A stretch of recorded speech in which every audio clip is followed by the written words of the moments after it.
If you sat around a table and you said, right, what we need to do is we need to find some way of getting young people to see the world the way we want them to see it, so that by the time they become adults, they are completely following the reality we want them to believe in. Someone might say, well, they might not have it like, but you know the ideal thing?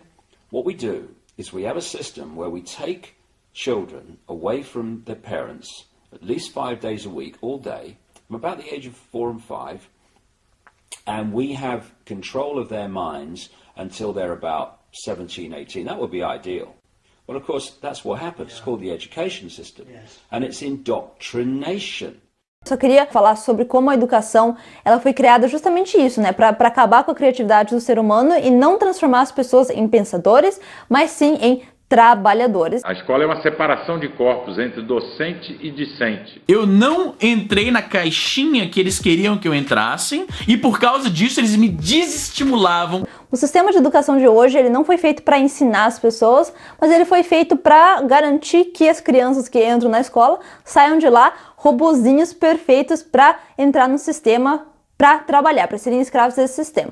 A escola é um campo de heterodidatismo, não é? Onde ela não exercita o autodidatismo, aprender por si mesma, não é? E ela não exercita também o alterdidatismo, porque na escola ninguém orienta a criança de que ela tem que aprender com o outro. Ela aprende o que os outros querem que ela aprenda, do jeito que os outros querem que ela aprenda. O professor chega e fala assim, olha pessoal, aqui está a lista dos nossos combinados, aqui estão os nossos combinados, que ele trouxe, né? Então ele não combinou nada. Os nossos combinados, esse combinados ele é entre aspas, porque não houve partilha, não houve construção conjunta, não se ouviu o outro lado. O problema é que hoje em dia a escola ela não está tentando incentivar talentos únicos dos estudantes, ela está querendo uniformizar todos os alunos, todas as crianças que entram no colégio para um molde de sistema. A escola é um local onde todas as crianças são obrigadas a ir e mesmo que elas tenham características e interesses diferentes, elas são podadas e colocadas numa forma para serem tratadas igual a todas as outras. Provavelmente você tinha uma habilidade criativa durante a infância, ideias diferentes e habilidades que seus amigos não tinham e que foram completamente ignorados e provavelmente reprimidas. Aprender se tornou sinônimo de ficar quieto, repetir o que é dito e decorar questões. Os meus interesses que se manifestavam na escola, que um sistema educacional, talvez melhor preparado, poderia ter identificado como indícios de o que seria uma vocação minha, era completamente desestimulado e, às vezes, punido. A violência não é só aquela dor física que a gente causa no outro. Tem, por exemplo, a violência que a gente causa uma dor emocional. E essa violência que é o combustível da violência física mesmo. Então, por isso que a gente vê aquelas crianças que são muito criativas, que são inteligentes, artísticas, entram no colégio e acabam perdendo essa criatividade. Porque se você parar para pensar, na sala de aula, o sistema não tenta focar nos talentos de cada indivíduo, porque como indivíduo, cada um de nós tem seus talentos diferentes. Tem gente que é bom com música, tem gente que é bom com esporte, tem gente que é bom com pintura, cada um tem seus talentos. Então, o ensino, o colégio, ele não faz isso. O que ele faz é ensinar as crianças que elas são parte de um sistema onde cada uma tem que obedecer o seu papel. A criança, ainda orientada pelos pais, vai ser ensinada de que existe um outro que ela deve obedecer, além daqueles que estão no núcleo familiar, os seus pais, que é o professor. Em geral, a professora, não é? E aí a criança começa a aprender que ela tem que fazer aquilo que atende à expectativa dos professores. Não é aquilo que ela quer fazer. Ela tem que dar a resposta que dela é esperada por alguém que está acima dela. Se você for fazer uma ONG, um governo, um clube, uma igreja, uma escola, um time de futebol, o que você inventar, o padrão organizacional é o mesmo. Chefão, chefinho, peão. Essa estrutura que faz isso e que é a mesma em todas essas instituições, ela é a hierarquia. Porque, na verdade, tem 3 formas só da gente se organizar, da gente se conectar. Parece que com as mesmas pessoas eu posso ter 3 tipos de organização diferentes, que vão ter 3 comportamentos diferentes, vocês entenderam? Uma forma é a centralizada, que é essa que nós estamos aqui agora. Ó. Eu sou o centro que conecta todos vocês, está todo mundo olhando para mim, toda a informação passa por mim. Se você detona o centro, você desconecta todos os nodos. Esse é o padrão centralizado. Bem, a centralização basicamente é o seguinte, pessoal. Se vocês têm uma estrutura organizacional na empresa de vocês, onde é observada a centralização de poder, as decisões elas são tomadas somente neste nível aqui em cima. Esse nível aqui, ele concentra absolutamente toda e qualquer tomada de decisão nessa empresa.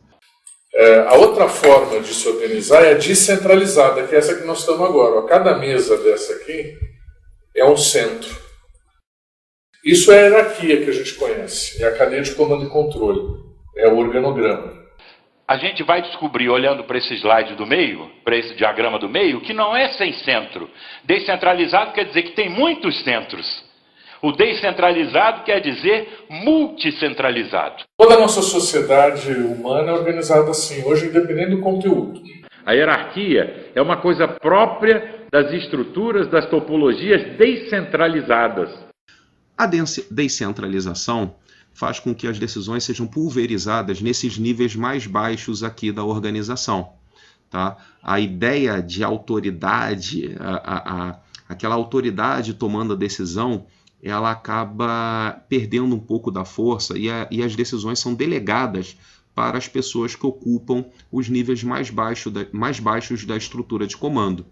Certamente é um modelo de gestão, de tomada de decisão, um modelo que vai motivar mais o clima organizacional da organização, certamente ele fica bem melhor. O pessoal que está aqui embaixo, o pessoal se sente mais parte da empresa quando as decisões nessa organização são descentralizadas, tá?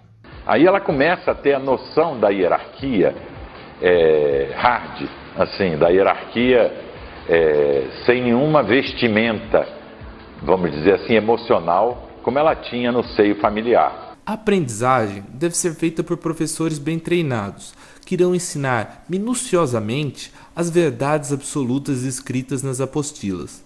Schooling is a form of adoption. You give your kid away to a group of strangers.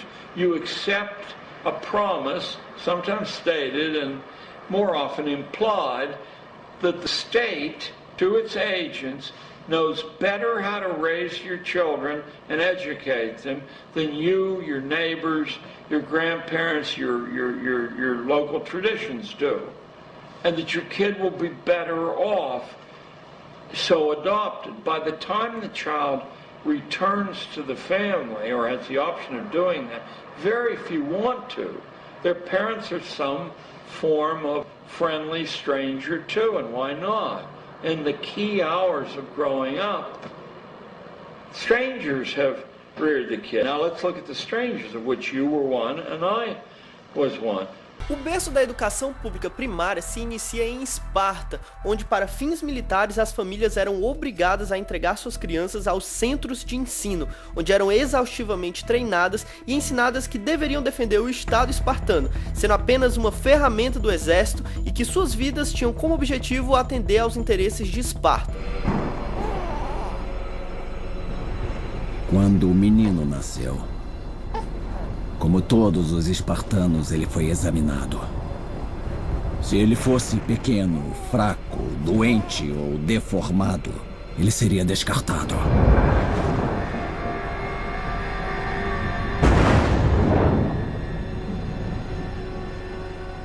Assim que pôde suportar, ele foi batizado no fogo do combate.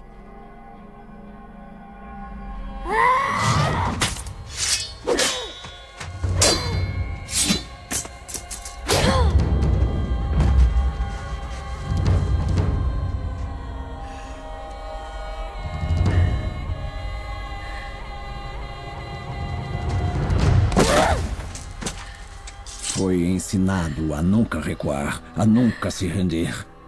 Ensinado que morrer em serviço num campo de batalha por Esparta Era a maior glória que ele poderia alcançar em sua vida.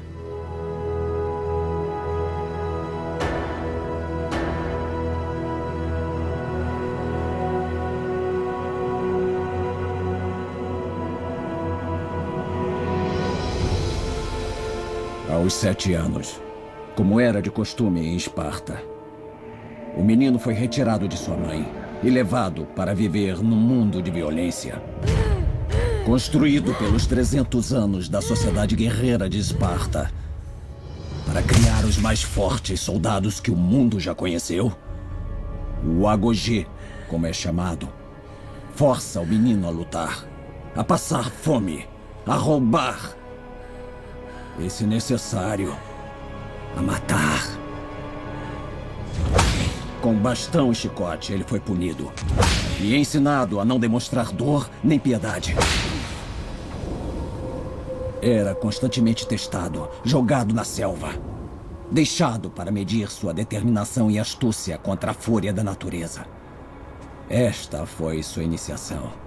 Esta experiência para ele era o retorno para o seu povo como um guerreiro espartano. Ou não.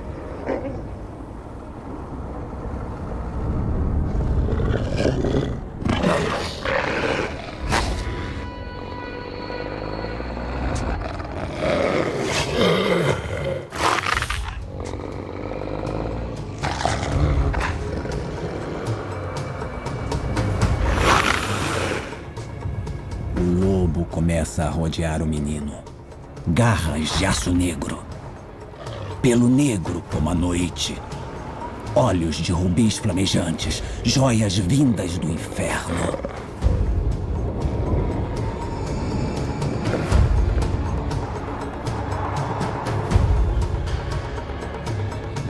O lobo gigantesco fareja, saboreando a refeição que está por vir.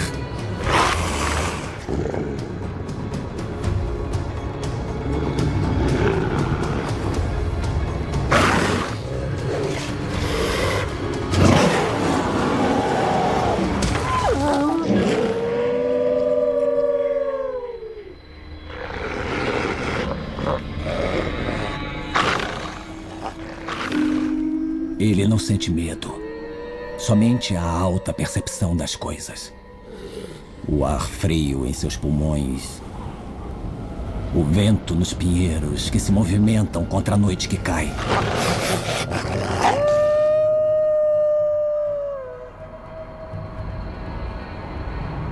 Suas mãos estão firmes, sua postura perfeita.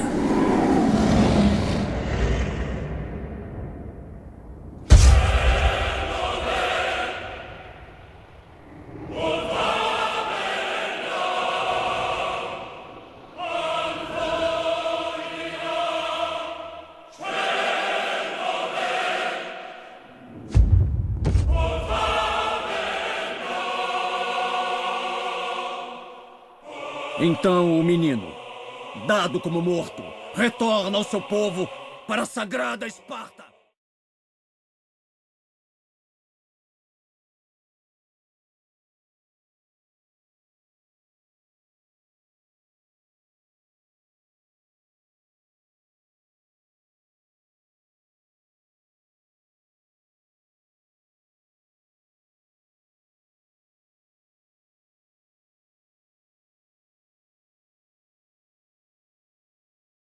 Depois pulamos para a Europa, onde a igreja, com o objetivo de impor sua soberania, apresenta a monarquia um modelo de ensino religioso às crianças.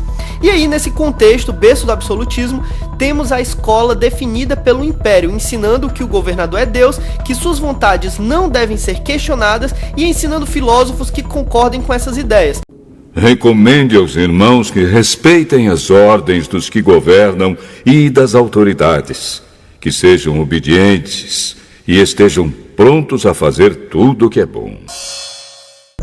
E por último, nós temos o modelo que desenhou a nossa educação atual, lá na Prússia, o berço do fascismo, bem antes de Mussolini na Itália. Isola as crianças, ensina para elas o que a gente quer, o que for de interesse estatal, e quem não vier, a gente prende. O resultado disso foi uma nação militarista com um mínimo de individualismo, onde os interesses dos seus governantes eram muito mais importantes do que os seus próprios. Então a França copia esse modelo, copiada consequentemente por Espanha, Inglaterra, Estados Unidos e Brasil. So what we do is accept, and of course if we don't accept this, we're fired or harassed. We accept a state's prescription that's written in manuals. You do this first and this second and this third. And the way the state checks on whether you've followed that diet is there's standardized tests given at intervals. If your kids do badly, it does not mean that they're bad readers or anything else. It means that they haven't been obedient to the drills the state set down, and they're marked for further treatment later on, or they're marked to be excluded from responsible jobs. Essa é uma semente, vamos dizer, da obediência e de manutenção e de reprodução da hierarquia fundamental. Todas as bolinhas nos 3 desenhos estão no mesmo lugar. Repara isso que interessante, ó. Isola ali aquela da direita mais em cima, você vai ver que ela é a mesma que está lá na outra, que é a mesma que está na outra. Nos 3 diagramas, eles estão no mesmo lugar. Isso quer dizer que você pode conectar as mesmas pessoas nos mesmos lugares de formas diferentes. E aí você vai ter um comportamento diferente. Não me falaram porra nenhuma sobre isso, sobre comunicação, nada. Pelo contrário, eu era punido por me comunicar, porque eu tava fazendo muita piadinha na classe, eu tava distraindo os outros alunos, porque não existia uma válvula de escape para aquilo. Caralho, mano. Então o ambiente hierárquico, ele escasseia as interações. Pela própria configuração, pelo próprio padrão organizacional. Mas eu sempre tive problema com escola. Tanto que eu era, nossa, eu acho que eu era uma das alunas mais burras do colégio. Por quê? Porque, por exemplo, na sala de aula tinha matéria que não me interessava, porque eu sou horrível com números, né? Chegou um número aí pra mim, poxa. Mas eu sempre fui boa com letras, com leitura, com história. Então, tinha aulas que eu sempre trazia um livro, então eu estava sempre lendo na sala de aula, tanto que todo final do mês os meus pais tinham que ir na diretoria coletar uma pilha de livros que os professores retiravam de mim. E eu era punida por isso, ou seja, eu era punida não por estar fazendo bagunça, por estar jogando videogame, por estar gritando, não, eu era punida por estar sentadinha no meu canto lendo. Que ler é uma das melhores coisas que pode ser feita pro teu cérebro para você se tornar uma pessoa mais inteligente. Que a leitura, ela não apenas é um exercício mental, porque o cérebro é um músculo, mas você aprende muito através da leitura. A nossa organização tenta interromper essas conexões, mas a vida é maior do que nós mesmos. A vida é invadente, né? Você tenta interromper ela dá um jeito, é pior que a água.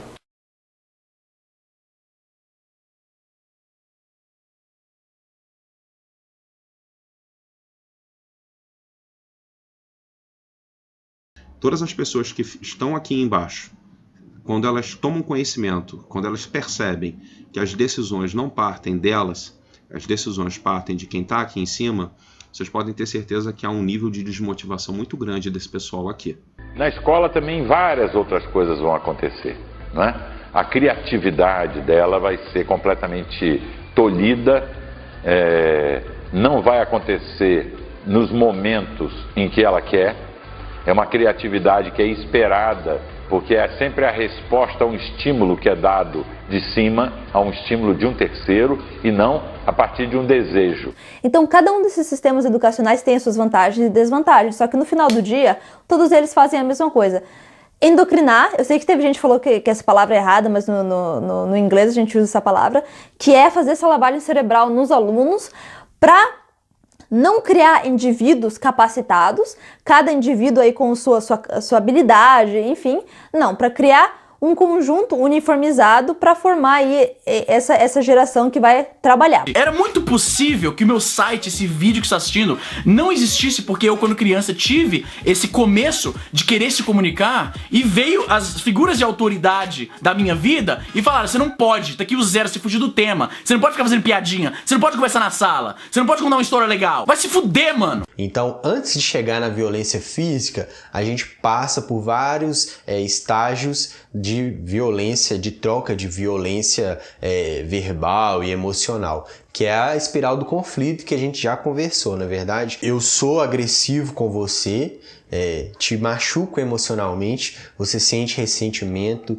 raiva e acaba devolvendo aquilo para mim de uma forma maior até a gente ir para as vias de fato. Mas mesmo se não acontecer da gente ir para as vias de fato, aquilo pode causar muito sofrimento, tanto para mim quanto para você. Então é preciso ficar atento às nossas microagressões, às nossas violências no dia a dia, como que a gente afeta o outro e como que o outro está nos afetando também nesse sentido.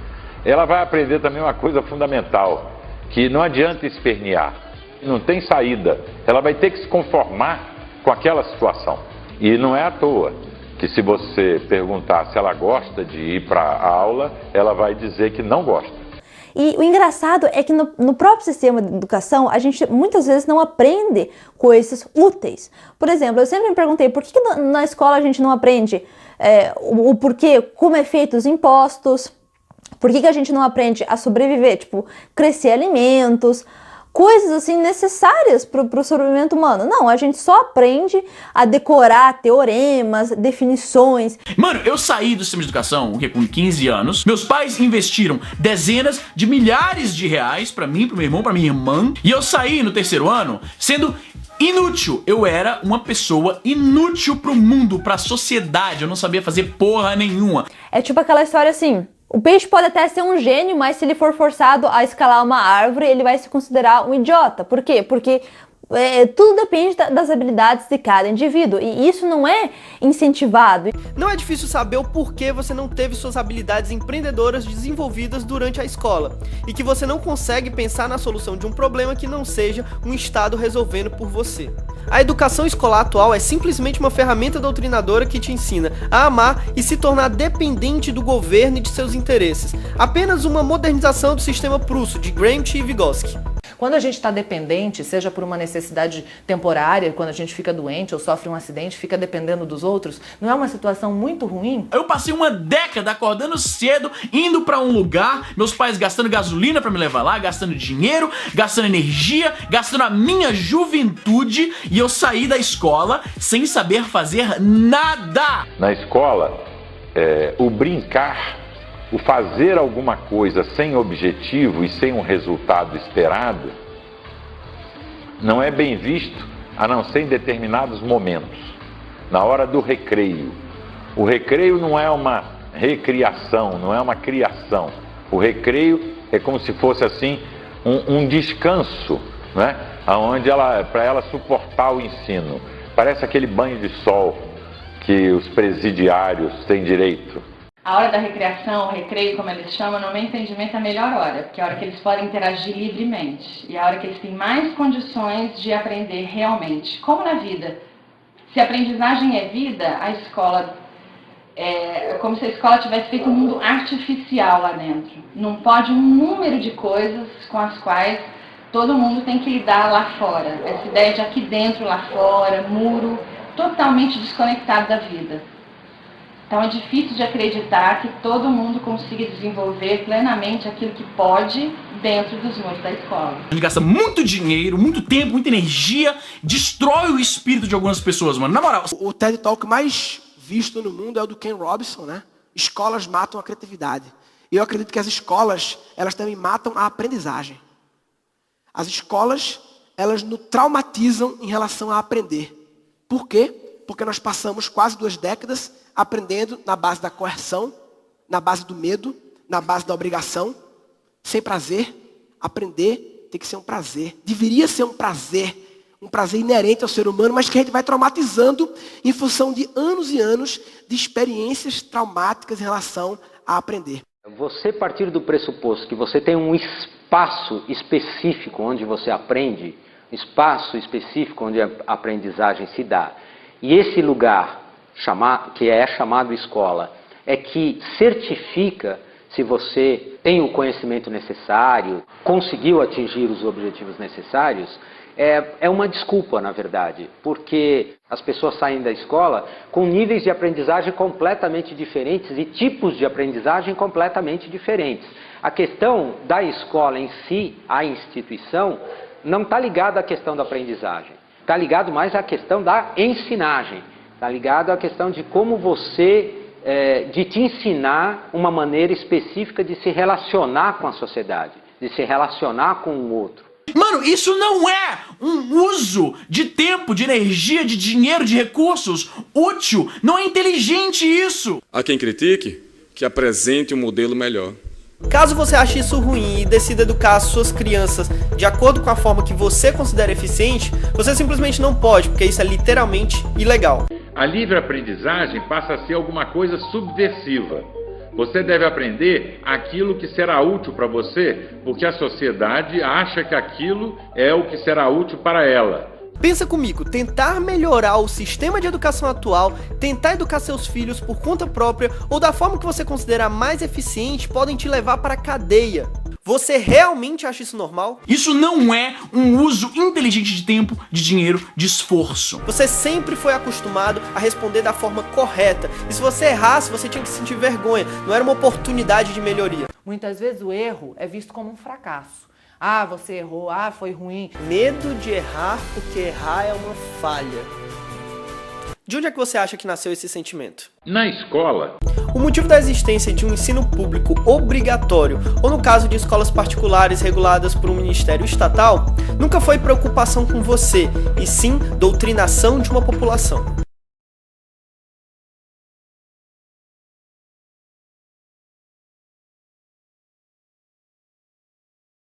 This was all worked out. It didn't evolve by a lot of rational people saying, we'll take this, this, and this from the past, then the next generation will take this, this, and this. This was set down largely in a handful of places. I think it's important to understand that most of the educational programs that are implemented in the United States stem from the National Education Association. And the NEA was actually founded by John D. Rockefeller. É que em 1903, o J.D. Rockefeller falou, porque ele é um dos criadores do General Board of Education, que seria o quadro geral de educação, e ele falou que ele não quer uma nação de pensadores, mas uma nação de trabalhadores. What I am concerned with is detail. I asked you to go get me a packet of Sweet and Low. You bring me back equal. That isn't what I asked for. That isn't what I wanted. That isn't what I needed. And that shit isn't going to work around here. I just thought... You thought. Do me a fucking favor. Shut up, listen, and learn. Look, I know that this is your first day and you don't really know how things work around here, so I will tell you. You have no brain. No judgment calls are necessary. What you think means nothing. What you feel means nothing. You are here for me. You are here to protect my interests and to serve my needs. So while it may look like a little thing to you, when I ask for a packet of Sweet and Low, that's what I want. And it is your responsibility now to see that I get what I want. Am I clear? Yes, sir. Então, o J.D. Rockefeller, ele era um dos caras mais ricos dos Estados Unidos do mundo. Ele era um dos grandes oligarcas na questão do óleo e do petróleo.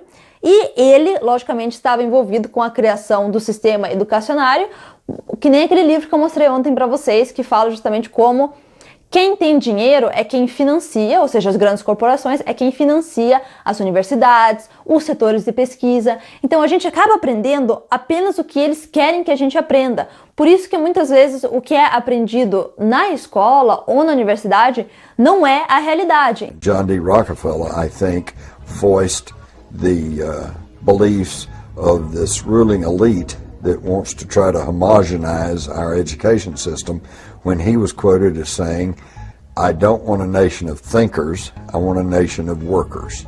So I think the education system is not only pushing people into a socialized version of government, but also dumbing the individual down to the point to where he'll be a good worker in the factory, or he'll be a good worker in Silicon Valley. He may know a lot about computers, but he is not going to have a classic education that would allow him to take all of the facets of the culture and the society and put it together and really form an intelligent opinion as to what's really going on and what might be in the best interest of the individual.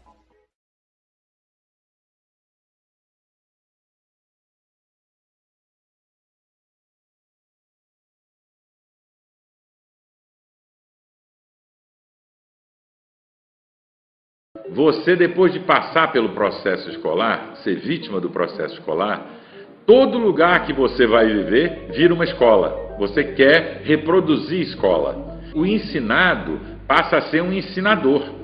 Então você quer fazer escola, você quer ter uma relação heterodidata com todo mundo. É uma estrutura autorreplicante, vamos dizer assim. Você se torna um replicante porque a estrutura ela está projetada para se replicar a partir de você. A escola vai ser uma proteção contra a experiência da livre aprendizagem. A escola já está toda sistematizada para um tipo de aprendizagem, que eu chamo de aprendizagem acadêmica. É como se todas as pessoas que entrassem na escola fossem desenvolver e trilhar uma carreira acadêmica. É só isso que a escola proporciona, e de uma maneira que não tem escolha, que não deixa escolha. Você não consegue desenvolver novas habilidades dentro da escola que não sejam estritamente acadêmicas. Porque está desconsiderando uma série de outras habilidades que as pessoas podem ter, ou desejos que as pessoas podem ter de querer aprender ou querer se desenvolver por outras coisas. Artes, culinária, todas essas outras coisas, a escola não entende como válido e não entende como relevante. O que é relevante é um produto acadêmico. É tudo descolado de um fazer real. Você está sempre reproduzindo um fazer ou um pensamento de alguma outra pessoa que você é obrigado a seguir. A escola é uma fábrica de produzir seres obedientes.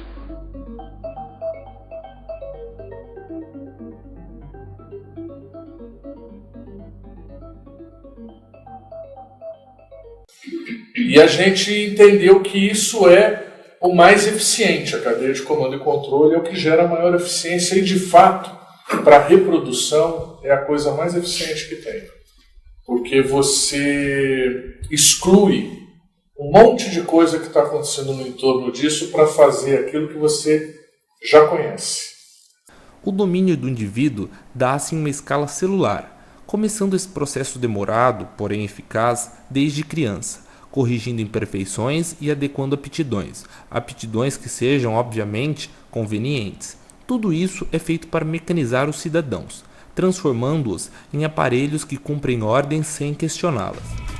As instituições de ensino moldam o pensamento das crianças, transformando-as em agentes do poder soberano, que escreve as suas vontades nas mentes jovens e puras, criando robôs humanos, geradores de lucro e riqueza. Aí você vai para a universidade. Na universidade, o que você vai aprender basicamente é meritocracia. O que é meritocracia?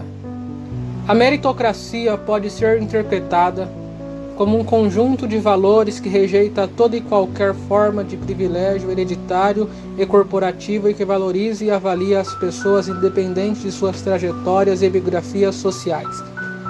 A meritocracia não atribui importância a variáveis sociais como origem, posição social, econômica e poder político no momento em que estamos pleiteando ou competindo por uma posição ou direito. As poucas pessoas têm tudo a seu favor. Com boas escolas e uma rede de relacionamentos que ajuda a arrumar empregos, basta um pequeno esforço para chegar lá. Já para a imensa maioria, essa é uma luta em glória. Não importa o esforço que eles façam, não conseguem sair do lugar. É preciso remover essas forças que ficam sempre jogando eles para baixo. Você vai aprender que as pessoas que sabem mais, elas têm mais direito de mandar do que as outras. Mas, na verdade, a meritocracia é uma autocracia. A universidade não é uma instituição democrática, é uma corporação meritocrática que surge por volta do ano 1000 e que continuou com todas as mudanças da sociedade como corporação meritocrática nos anos 2000. É incrível isso. Ainda que tenha perdido numa sociedade cada vez mais em rede, ainda que a universidade tenha perdido o monopólio do conhecimento, ela não tem mais, ela mantém em suas mãos o monopólio do diploma. E tanto que se você for ver, hoje em dia, se você não tiver um diploma de ensino médio, primeiro que você não consegue nada. Ela perdeu o monopólio do conhecimento, mas tem o monopólio do diploma, então você tem que entrar na universidade para obter o diploma, porque é, no fundo, aquela autorização para você poder participar do mercado. Se você não tiver um diploma de faculdade, você não consegue emprego. E muitas vezes eu vejo pessoas assim que elas têm um diploma de faculdade, mas elas não têm conhecimento nenhum. É aquela autorização que a corporação medieval de ofício dava a uma pessoa para poder obter seu sustento.